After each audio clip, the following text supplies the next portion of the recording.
Icds Supervisor എക്സാമിന് വേണ്ടിയുള്ള സോഷ്യോളജിയുടെ ഒരു ക്ലാസ്സാണ്. ഫാമിലിയുടെ ഡെഫിനിഷൻസ് ഒക്കെ വെച്ചിട്ടൊരു ക്ലാസ് ചെയ്തിരുന്നു. ഇത് രണ്ടാമത്തെ ക്ലാസ്. ഇതിനകത്ത് ഫോംസ് ഓഫ് ഫാമിലിയെക്കുറിച്ചാണ് പറയുന്നത്. അതോറിറ്റിയുടെ അടിസ്ഥാനത്തിൽ ഫാമിലിയെ രണ്ടായിട്ട് തിരിച്ചിരിക്കുന്നു. പാട്രിയാർക്കൽ ഫാമിലി എന്നും മാട്രിയാർക്കൽ ഫാമിലി എന്നും. പാട്രിയാർക്കൽ ഫാമിലി എന്താണെന്ന് നോക്കാം. Under the patriarchal family, the male head of the family is possessed of inclusive powers. അതായത് പാട്രിയാർക്കൽ ഫാമിലിയിലെ മൊത്തത്തിലുള്ള പവർ കൈകാര്യം ചെയ്യുന്നത് ഒരു മെയിൽ ഹെഡായിരിക്കും. He is the owner and administrator of the family property and right. ആ ഫാമിലിയുടെ സ്വത്തിൻ്റെയൊക്കെ അധികാരിയും കാര്യങ്ങളെല്ലാം നടത്തുന്നതുമെല്ലാം ഈ മെയിൽ മെമ്പറായിരിക്കും.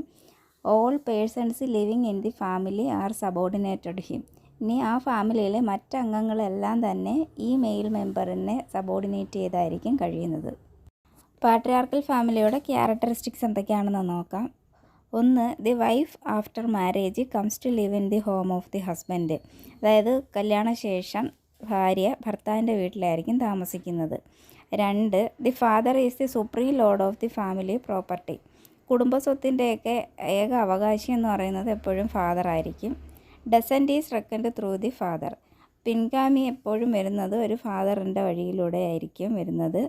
അതുകൂടാതെ the children are known by the name of the family of their father. കുട്ടികൾ എപ്പോഴും അറിയപ്പെടുന്നത് അച്ഛൻ്റെ ഫാമിലിയിലൂടെ ആയിരിക്കും കുട്ടികൾ അറിയപ്പെടുന്നത്.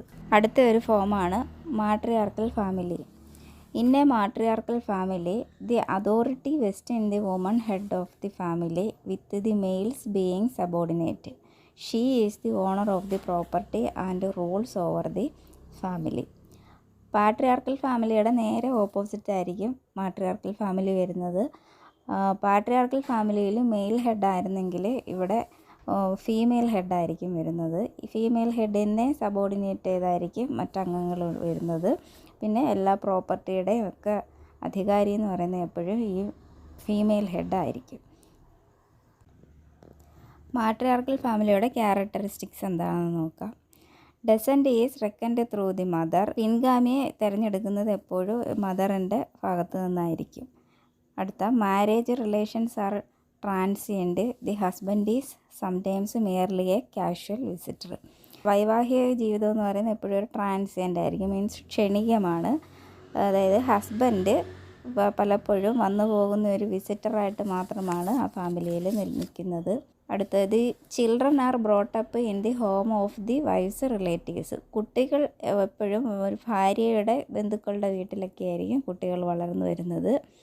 4. The authority in the family rest in the hands of wife or in some representative of the wife's കിൻ.